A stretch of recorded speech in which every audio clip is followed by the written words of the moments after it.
Hello there, I am David. I'm the Scottish agent in London. Thanks for popping by.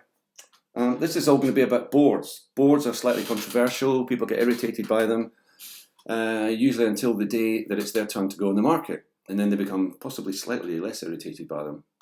Some people still don't like them, and some clients don't like them and say they don't want them. Sometimes there's a thing, oh, I don't want my neighbours to know it's for sale. Well, they are going to find out if they're looking online, etc. And if they do find out it's for sale, what are they going to do about it? I mean, you're trying to sell it. Sometimes buyers come from quite close by. I regularly have people just moving 2 streets or 1 street. So you just never know. And obviously the point of it's a marketing campaign to sell a house, and there's various bits to it. And one of the main bits, in my view, is having a board. Obviously, sometimes boards are not allowed at certain properties.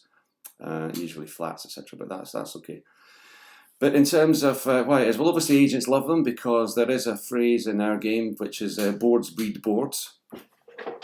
Obviously, the more you have, it's a snowball effect. People think, well, you know, he seems to be quite popular. Let's speak to him, or them, or she, whoever's board it is. So yeah, of course we're going to like them because it's advertising for us, but then everything we do on behalf of your property is advertising, whether it's on Rightmove, Zoopla, on the market, prime location, in our window. You know, every time we promote your property, it does have our name on it, so we are promoting ourselves. So a board's just another version of that. However, why are boards good for vendors, sellers? Well, first of all, I know this sounds really silly and simple, but it helps people to find the property.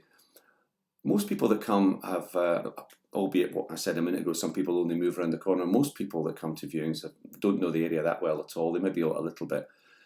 They don't know where your house is in order to just march up the street and find it.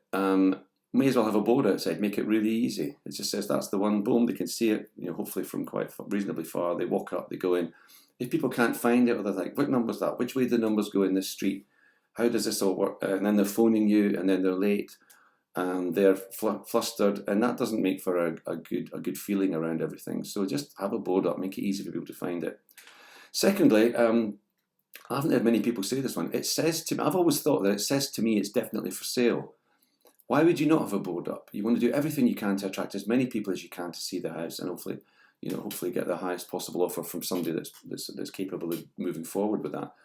So you definitely want to show. I've always thought when people turn up, there's a board there. It says, yes, we are for sale. Definitely, we're really doing this. If there isn't a board, I've always thought that some people might think, well, do they really want to sell it? It's taken a while to find it. Here we are. Do they really want to sell? And to me, it just produces a question. So may as well just have one there and make it really straightforward. The last thing is that they actually do work on your behalf. Regularly, I'll have a situation in which I don't quite want to put a house or flat on the open market yet, which I can explain in another video. Sometimes you're maybe not going to be doing your first viewing for a week and a half, a couple of weeks, and you don't want it to be on too long before that because people will get unhappy that they can't come to see it soon enough. So you might be not putting it on the open market online for a few days, but in the meantime, I will stick up the board outside the property. So you have a board outside the property with a number on it, but there's nothing online yet.